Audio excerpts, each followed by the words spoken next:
Now let's dig deeper into the coding world. तो अब हम एक और टेबल बनाएंगे, लेकिन उसके अंदर फॉरेन की भी होगी, उसके अंदर कॉम्पोजिट प्राइमरी की भी होगी। अगेन जो हमारा रेफरेंस पॉइंट है, that's not in the air, that's basically the ERD. Precisely speaking, अब अगले स्टेप में I won't be saying ERD, अब मैं कहूंगा रिलेशनल डाटा मॉडल या फिजिकल डाटा मॉडल, जो हम ईआरडी से क्रिएट करते आए हैं। And I am not going to repeat that thing, हम लोग कर चुके हैं। तो again look at the screen. Now same ERD building table हमने बना ली है। नाउ आवर गोल इज कि हमने अब फ्लोर का टेबल बनाना है। तो मूविंग फॉरवर्ड, फ्लोर के टेबल के अंदर ऑब्वियसली एक फॉरेन की आएगी, बिल्डिंग टेबल की दैट्स नेम या बी नेम, और इसकी अपनी प्राइमरी की होगी फ्लोर नंबर, और बी नेम को हमने मिला के कॉम्पोजिट प्राइमरी की बनाया है, और फ्लोर का अपना एक एट्रीब्यूट है नंबर ऑफ अपार्टमेंट। तो अगर इसका मैं फिजिकल डाटा मॉडल या रिलेशन मॉडल बनाऊंगा तो it would be something like this. B name को मैंने अंडरलाइन कर दिया बिकॉज इट्स अ प्राइमरी की, बाकी कॉलम ऐसे ही। देन फ्लोर, फ्लोर नंबर आया, दैट्स अ प्राइमरी की, that's one component of composite primary key. Then number underscore apartment, that's the second column, and the last column is b name, that's the foreign key, and this is a part of composite primary key. Now this seems to be interesting thing. अब हमने floor का table बनाना है। Now let's go to our interface, same interface, वो table मैंने जो code था वहीं पे छोड़ दिया, मैंने इसको नहीं छेड़ा। Now let me try to create the second table, that is floor। इसकी FID थी, इसको नंबर था, उसके बाद नंबर अंडरस्कोर अपार्टमेंट, ये भी नंबर ही था क्योंकि इसमें न्यूमेरिक वैल्यूज आना है, और फिर इसके अंदर बी नेम ने आना है जो कि फॉरेन की है हमारे पास। उसके बाद जब हम फॉरेन की बनाएंगे तो we need to create it as a foreign key, then we need to make a primary key FID and b name. Let's see first, then I'll explain, क्योंकि हो सकता है कि कोई syntax error बीच में निकल आए। तो let's see, let me select it for you and then let's try to run it. हाँ, ओके, गुड, आई हैप्पी।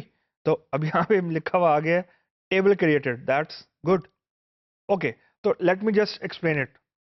अब हमारे पास फ्लोर का एक टेबल है, उसके अंदर हमने फ्लोर आईडी लिखा, नंबर उसको मैंने डाटा टाइप रखी, साइज उसको 10 रखा। मैंने यहाँ पे उसको प्राइमरी की यहाँ नहीं लिखा, तो आपका सवाल ये होगा कि आपने बिल्डिंग के टेबल में तो प्राइमरी की वहीं बना दी है कॉलम के साथ, यानी बी नेम के साथ, तो why I have not repeat the same here, यानी FID के साथ मैंने प्राइमरी की क्यों नहीं लिखा? Reason, you are having multiple column primary key, mean आपके पास कॉम्पोजिट प्राइमरी की है। And likewise I have been telling you कि क्रिएट टेबल में, यानी ये क्रिएट टेबल में प्राइमरी की का कीवर्ड 2 मरतबा नहीं आ सकता। मतलब इस टेबल में क्योंकि हमने ये डिसाइड किया था कि FID एंड बी नेम दोनों मिल के कॉम्पोजिट प्राइमरी की बनेंगे, तो कॉम्पोजिट प्राइमरी की का मतलब कतई ये नहीं होता कि प्राइमरी की का कीवर्ड 2 मरतबा आएगा। प्राइमरी की का कीवर्ड एक ही मरतबा होगा, लेकिन उसको अंदर कॉलम 2 लिखेंगे हम लोग, वो मैं आगे जाकर मैं आपको बताता हूं। तो उसके बाद बी नेम का, उसके बाद नंबर अंडरस्कोर APT का कॉलम है, और उसका साइज है 10, that's the second column. Now the third column interesting, foreign की। बी नेम हमारा फॉरेन की था फ्रॉम द बिल्डिंग टेबल, अभी हमारी ERD पे तो फॉरेन की था। Now we have to ensure कि हाँ ये वाकई फॉरेन की भी है। तो बी नेम के बाद वही डेटा टाइप जो इसकी पेरेंट टेबल की है, मतलब जो बिल्डिंग टेबल में बी नेम की डेटा टाइप है यानी वैचर 2, वही आपको यहां रखनी पड़ेगी, वरना this will be a mismatch.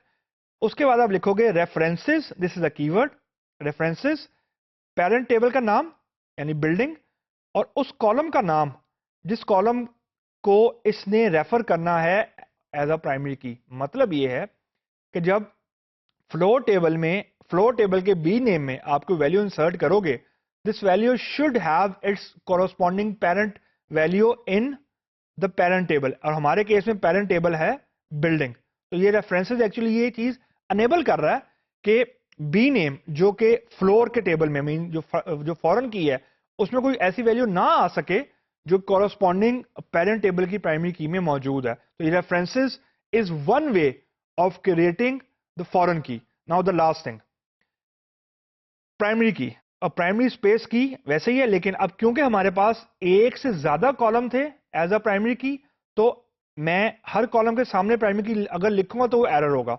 तो मुझे एक ही बार लिखना है, क्योंकि जब मैं आपको बार बार कह रहा हूं कि प्राइमरी की का कीवर्ड एक ही मरतबा आना है, this is what I meant actually, कि प्राइमरी की का कीवर्ड एक ही मरतबा आएगा, लेकिन उसके अंदर कॉलम एक से ज्यादा हो जाएंगे। हमारे केस में FID एंड बी नेम दोनों मिलकर कॉम्पोजिट प्राइमरी की हैं, and that's a way of making a composite primary की।